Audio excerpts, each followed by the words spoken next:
En 2007, la Formule 1 s'apprête à assister à un véritable tremblement de terre. Une affaire d'espionnage comme le sport automobile n'en a jamais connu. Des documents ultra confidentiels de chez Ferrari vont mystérieusement se retrouver entre les mains de McLaren, en pleine course pour le titre mondial. Mais avant d'en arriver là, petite précision, certaines de nos vidéos ont été bloquées sur YouTube. Alors on a créé un Spotify pour que vous puissiez les retrouver gratuitement. Le lien est en description. Pour que vous puissiez mesurer l'ampleur de cette histoire, il faut remonter quelques années en arrière. Au début des années 2000, une seule couleur dominait, le rouge Ferrari. Michael Schumacher et la Scuderia avaient transformé ce sport en un terrain de jeu. 5 titres d'affilée entre 2000 et 2004. C'était du jamais vu. Une machine à gagner si parfaite qu'elle en devenait presque ennuyeuse. Michael Schumacher wins in Monaco, wins in Malaysia, and wins the Australian Grand Prix. Mais vous savez, rien n'est éternel en Formule 1. En 2005, un outsider surgit de nulle part pour défier l'Empire Rouge. Fernando Alonso, 24 ans, pilote Renault, un jeune Espagnol qui ose s'attaquer au Baron Rouge.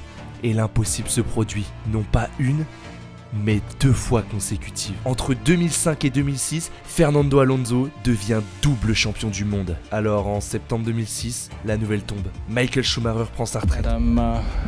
Going to retire from racing. Le septuple champion du monde qui avait défini une époque entière tire sa révérence. Imaginez alors le paddock comme un gigantesque jeu d'échecs où chaque mouvement peut déclencher une avalanche. Et bien là, la pièce maîtresse venait de tomber. Et quand les géants tombent, c'est souvent là que naissent les légendes. Chez Ferrari, la question se pose rapidement. Qui peut remplacer l'irremplaçable? Jean Todt n'hésite pas très longtemps. Il jette son dévolu sur Kimi Raikkonen, un Finlandais au caractère de glace qui a prouvé chez McLaren qu'il pouvait faire trembler n'importe qui avec déjà 9 victoires au compteur et une vitesse pure déconcertante. Mais si chez Ferrari le départ de Schumacher laisse un vide béant, chez McLaren c'est la même chose après le départ de Raikkonen. So Ron, how do you think Kimi will go at Ferrari? How on earth would I know?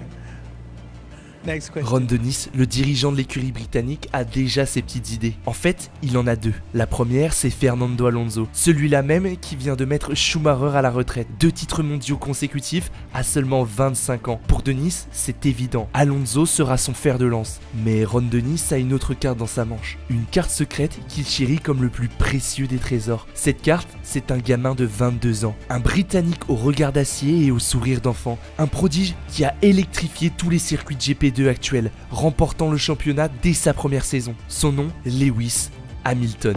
En 2007, Dennis fait un pari absolument dingue. Il place ce rookie débutant absolu directement dans l'une des meilleures voitures de la grille, aux côtés d'un champion du monde. Alors certains crient à la folie quand d'autres parlent de génie, mais personne, absolument personne, ne peut imaginer le chaos que cette décision va déclencher. L'Australie accueille le premier Grand Prix de cette nouvelle ère. Dans les stands et les tribunes, les regards sont tournés du côté du garage McLaren. Le monde entier a les yeux rivés sur la McLaren numéro 2. En attendant la réponse à la question que tout le monde se pose, n'est-il pas trop tôt pour lui? Ne va-t-il pas se brûler les ailes? Et au sein même du garage McLaren, les mécaniciens et ingénieurs se battent littéralement pour travailler sur la voiture de Alonso. Personne ne veut être assigné à celle d'un rookie. Ils sont convaincus que le vrai champion du monde c'est Fernando et que Lewis ne sera qu'un faire-valoir. Jusqu'au moment où les feux s'éteignent. Go!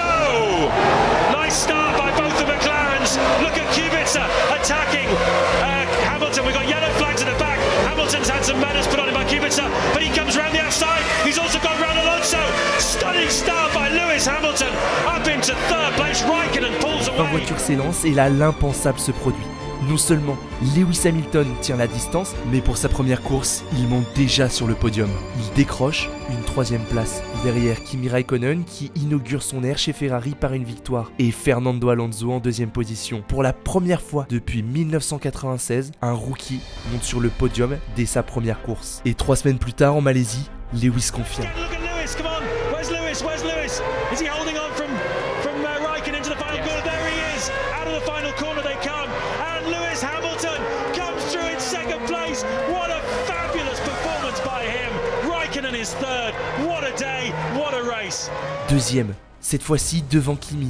et c'est Fernando qui s'impose. Mais déjà dans l'ombre, quelque chose cloche. Dans les débriefs d'après-course, certains ingénieurs McLaren commencent à se poser des questions. Le rookie va vite, mais n'irait-il pas peut-être même un peu trop? Alors les courses s'enchaînent, d'abord Bahreïn, puis l'Espagne. Et si c'est bien Ferrari qui s'impose par 2 fois avec son deuxième pilote Ferrari, Felipe Massa, à chaque fois, Lewis est sur le podium, devant Alonso ou juste derrière. Une régularité déconcertante pour un débutant, qui lui permet de prendre la tête du championnat. Et sa première victoire ne semble pas très loin. Mais arrivé à Monaco, c'est bien Fernando Alonso qui prend la pole. Et dépasser à Monaco, c'est mission impossible. Et encore plus, si c'est votre coéquipier qui vous devance. Mais pour ne rien arranger, Fernando ralentit son rythme volontairement, roulant jusqu'à 2 secondes plus lentement autour. L'équipe tentera même un overcut sur Alonso. Mais l'arrêt de Lewis ne se passe pas comme prévu. Et il restera bloqué jusqu'à la fin de la course derrière Alonso. Alors derrière, Lewis ronge son frein. Car ce jour-là, pour la première fois, il le sent.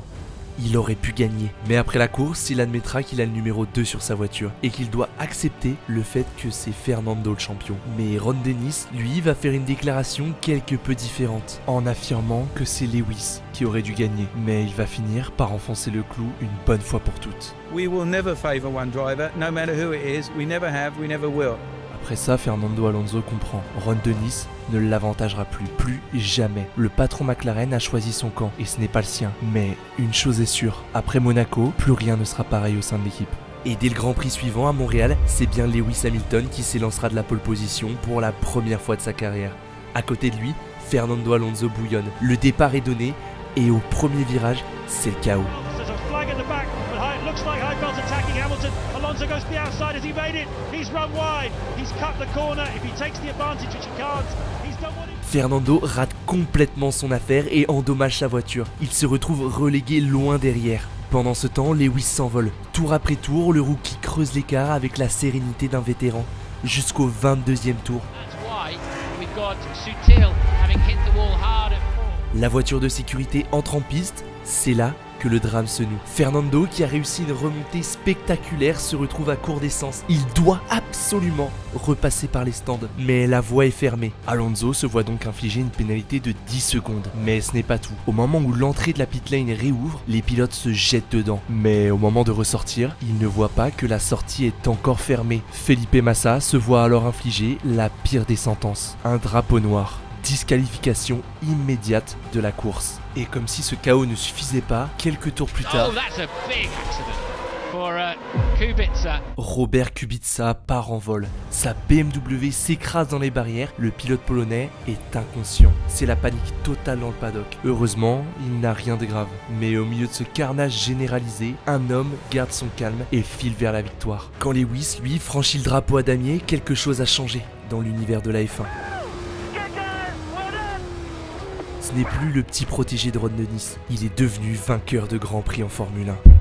Et une semaine plus tard à Indianapolis, cette fois-ci, Fernando ne compte pas se laisser impressionner. Pourtant, l'élève va donner une leçon au maître. Dès le départ de la course, Lewis et Fernando se livrent une bataille féroce, roue contre roue, où l'Espagnol tente plusieurs attaques incisives. Mais Hamilton défend sa position avec autorité et justesse, résistant à la pression pour s'offrir une victoire maîtrisée face à son coéquipier. Lewis Hamilton wins! The first British driver to win in America for 24 years. And like the Beatles... Lewis remet ça, il décroche une deuxième victoire consécutive. Dans le motorhome McLaren, l'ambiance devient de plus en plus tendue. Les mécanos d'Hamilton commencent alors à croire en lui. C'est le début d'une mini-révolution au sein de l'équipe. Mais pendant que McLaren s'autodétruit de l'intérieur, une autre bombe, bien plus dévastatrice, est en train d'être amorcée dans l'ombre.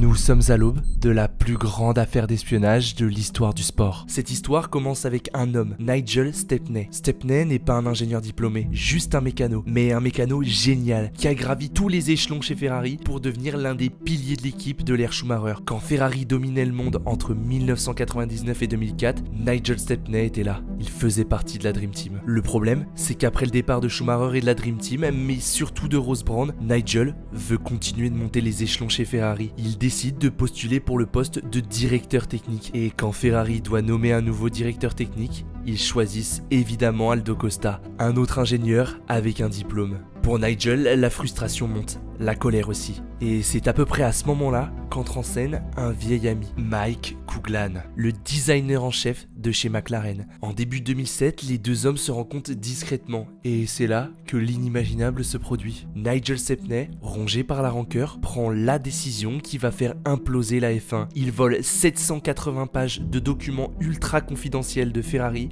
et les donne à Mike Coughlin. Mais voilà, Coughlin fait une erreur stupide. Il demande à sa femme d'aller photocopier les documents dans une petite imprimerie de Surrey. Et c'est là que l'histoire prend une tournure complètement surréaliste. L'employé de l'imprimerie, Gary Morris, se retrouve être un fan absolu de Ferrari. Alors quand il voit passer 780 pages avec le logo au cheval cabré, il comprend que quelque chose ne tourne pas rond. Il note le nom de la cliente, Trudy Coughlin, et il fait ses recherches et découvre qu'elle est en réalité mariée au designer en chef, non pas de Ferrari, mais de McLaren. Sa réaction, il écrit directement un email à Stefano Domenicali, le directeur sportif de Ferrari. La bombe vient d'être amorcée et elle va exploser au pire moment possible pour McLaren, car Ferrari reçoit bel et bien l'email de Gary Morris et la réaction de l'équipe est immédiate. L'enquête interne commence et on découvre que Nigel Stepney a eu des comportements étranges ces derniers mois, très étranges. Alors il est écarté de l'équipe, mais ça ne suffit pas. Ferrari porte plainte simultanément en Italie contre Stepney et en Angleterre contre Coughlin, qui lui aussi a été mis de côté par McLaren. Et toute cette histoire se passe pile au moment du Grand Prix à domicile de McLaren. Dans les paddocks de Silverstone, c'est l'explosion. Mais l'équipe nie avoir connaissance des documents. Malgré les événements récents, la bataille sur la piste, elle, fait toujours rage. Hamilton goes defensive and cuts him off. Makes one movement very, very forceful. Lewis Hamilton was taking. Mais alors que Lewis était destiné à gagner son premier GP à domicile, une erreur au stand va venir sceller son sort. Lewis just keep it under control. Well, he's lost a bit of time. They got all the fuel in, but that was a couple of seconds longer than it should have been. First mistake in a Grand Prix for Lewis Hamilton. And Raikkonen punches the air. He is back on form. It's a wonderful comeback. 2 in a row then for Raikkonen, who wins the British Grand Prix. Et comme si le vent commençait à tourner, c'est Raikkonen qui remporte le Grand Prix. Et alors que la descente aux enfers de McLaren ne fait que commencer, quelques jours plus tard, Mike Coughlin et sa femme Trudy Coughlin sont appelés à témoigner devant la haute cour de Londres. Les Coughlin révèlent que d'autres membres McLaren avaient connaissance des documents Ferrari. S'ensuit alors un procès où les juges de la FIA regardent les preuves, reconnaissent que McLaren possède bien les documents Ferrari, mais ne les sanctionnent pas, car ils n'ont aucune preuve que l'équipe les utilise. Sauf que personne n'y croit. Et surtout pas Max Mosley, le président de la FIA, qui déteste Ron Dennis depuis des années. At the beginning, when we first learned about the 780 pages, we had a hearing and we had to let McLaren off because they came and told us, and had a lot of people telling us, that nobody in the organisation knew except Mr. Coughlin, the engineer who'd received the 780 pages. And we Did let them McLaren off. lie to you?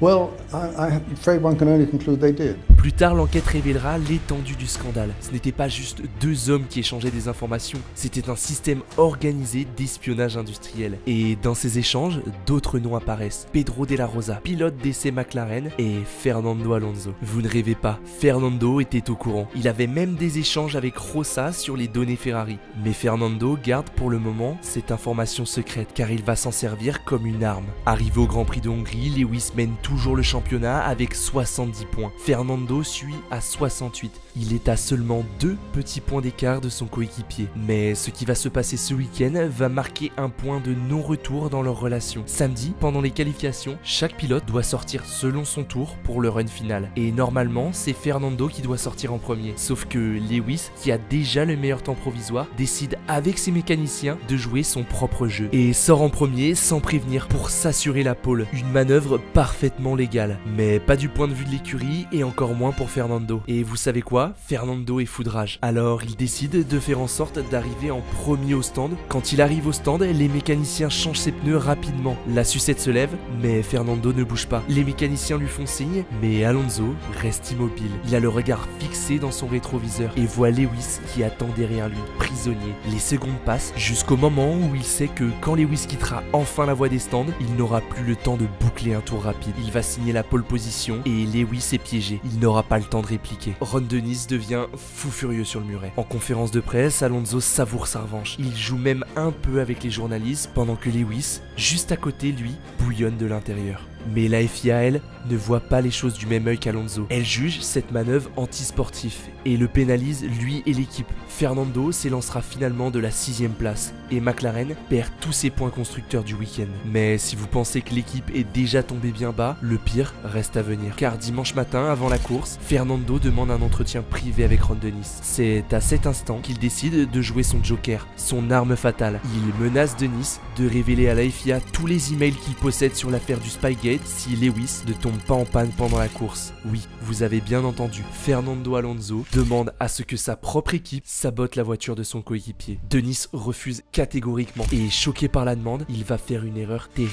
Il appelle immédiatement Max Mosley pour lui raconter ce qu'il vient de se passer. Mosley prend note en se délectant des informations qu'il entend. Lui qui déteste Ron Dennis, c'est Noël avant l'heure. Au moins, la course aura bien lieu. Lewis s'impose et Alonso, parti 6ème, ne remontera qu'à la 4ème place. Mais après la course, Fernando se rend compte de l'énormité qu'il vient de faire. Il décide alors de faire marche arrière et de s'excuser quelques heures plus tard, prétendant que les emails n'auraient jamais existé. Sauf qu'il est trop tard, car Mosley, lui de son côté, savait déjà que ces fameux emails existaient bel et bien. Et en plus de ça, il a eu les aveux de Ron Dennis et il compte bien s'en servir pour faire tomber McLaren. Le 13 septembre 2007 à Paris s'ensuit alors le procès du siècle.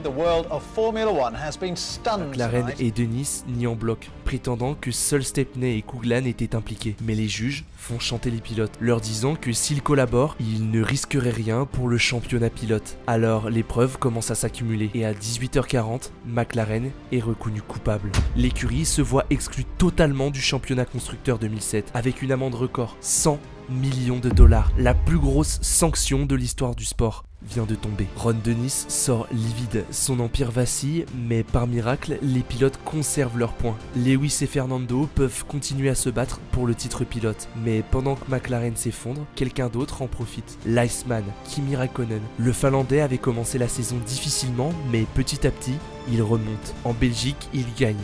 Yesterday and today, it's victory for Kimi Raikkonen ahead. Et arrivé au Japon, l'impossible devient possible. Raikkonen n'est plus qu'à 13 petits points de Lewis Hamilton. Mais c'est bien Lewis qui prend la tête, suivi par Fernando. Tout semble sous contrôle pour McLaren malgré la tempête. Mais au 45e tour... McLaren, we just saw a shot at Hamilton. I believe this is Alonso. It is one of the two main championship contenders, Fernando Alonso. Fernando perd le contrôle et percute violemment les barrières. Son championnat vient de s'envoler sous la pluie japonaise. Lewis lui gère parfaitement et remporte la course. Lewis Hamilton wins the Japanese Grand Prix. He takes the 10 points and an enormous lead into the final two races. And what an absolutely sensational... Kimi finit 3ème. Il ne reste plus que 2 courses et pour la première fois depuis longtemps, Hamilton semble avoir repris le contrôle. He survived all the scares. He takes a 12-point lead into the final two races. Don't miss it. Alors Lewis Hamilton débarque en Chine avec une intention, solder les comptes. À 22 ans, il peut devenir le plus jeune champion du monde de l'histoire. Et son week-end commence bien. Il signe la pole avec 5 dixièmes d'avance sur Fernando. Le dimanche, tout commence parfaitement. Lewis s'envole.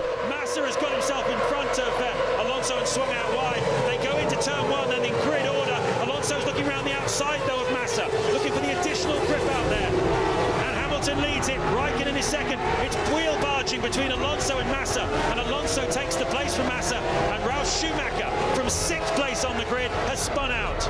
Yeah, Schumacher getting tagged, I'd imagine, and it was so close for... Il creuse l'écart, un écart énorme. Pendant 30 tours, il domine de la tête et des épaules. Le titre semble alors à portée de main. Et puis la piste commence à sécher. Les pneus de Lewis se dégradent. Kimi, lui, revient comme un missile. S'ensuit alors une lutte entre deux géants en devenir. Une bataille d'ego où personne ne veut lâcher.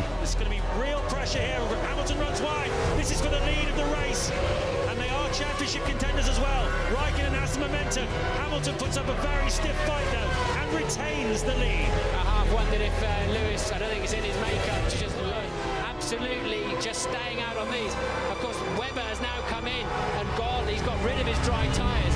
These guys are going to get rid of inters for inters. The crucial thing here is that both of these drivers are on the same tyre. They're both using very worn out wet tyres at the moment. With none of the men who changed to dry tyres are a threat to them. He pulls alongside him, side by side here, and Hamilton once again resists and sweeps into turn one, retaining that lead from Kimi Raikkonen. Raikkonen seems to have the advantage in these conditions. He pulls again alongside him, and Hamilton's going to have to yield this time. Through goes Raikkonen into the lead. Hamilton down into second place. He's still... Dans les stands McLaren, la panique monte. Il faut rentrer Lewis maintenant. Mais il tarde et hésite. Une erreur fatale. Au 30e tour, quand Lewis Hamilton plonge enfin vers la voie des stands, ses pneus sont détruits. Il arrive trop vite à l'entrée et se plante dans le bac à gravier. L'image est terrible. Lewis sort de sa voiture, son rêve de titre vient de s'envoler. Kimi remporte la course et Fernando finit deuxième. Alors il reste une course pour départager qui de Lewis, Fernando ou Kimi va remporter le titre de champion du monde de Formule 1. 3 pilotes et 7 points d'écart. Plus de 100 000 spectateurs dans les tribunes sont prêts à assister à l'un des grands prix les plus historiques de tous les temps. 3 hommes pour un titre. Hamilton est favori, s'il finit 5e, il sera forcément champion. Fernando, lui, doit absolument finir devant Lewis. Et pour Kimi, c'est simple, il n'a pas d'autre choix que de gagner et prier pour que les McLaren se plantent. Les feux s'éteignent et c'est parti. No light at the top, here we go. Massa goes across, Hamilton covers and Raikkonen looks like he's gone round the outside of him. Mark Webber has had a wonderful start. Can he get past Fernando Alonso? Little bit of a moment there for Raikkonen. Alonso side by side with Lewis Hamilton, and Alonso pushes his way past. That was a hesitant start by Lewis Hamilton, and the net result is that he's got 2 Ferraris and Alonso in front of him. Alonso tries to block. C'est Philippe qui garde la tête, mais Kimi passe immédiatement Lewis, qui se fait aussi dépasser par Fernando. Catastrophe pour le Britannique. Pire, dans le 4e virage, Lewis attaque Fernando, freine trop tard et part tout droit. Il ressort 8e. Au 8e tour, Lewis remonte péniblement quand sa McLaren se met à ralentir dramatiquement.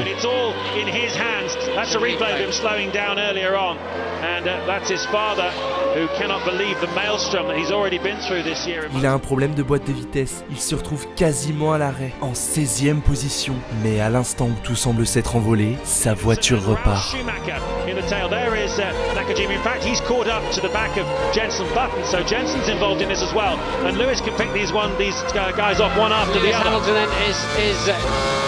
And here we go, down into turn 4.